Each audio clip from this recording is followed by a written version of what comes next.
बुलेटिनच्या सुरुवातीला बातमी आहे महाराष्ट्रामधल्या विधान परिषद निवडणुकीच्या अपडेटची।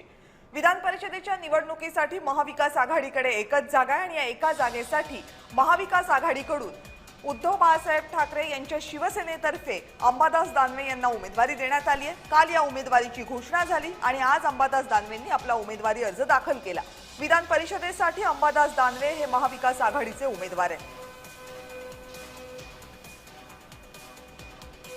वगैरे काही नाही, परंतु अशा पद्धतीनं निश्चित भूमिका काँग्रेस पक्षाने मांडलेली आहे आणि या संदर्भात लवकरच मुंबईमध्ये मी सांगितलेले जे नेते आहेत माननीय उद्धवजी ठाकरे साहेब, काँग्रेसचे माननीय चेन्नी थला साहेब यांच्यात लवकरच अशा पद्धतीनं बैठक होईल।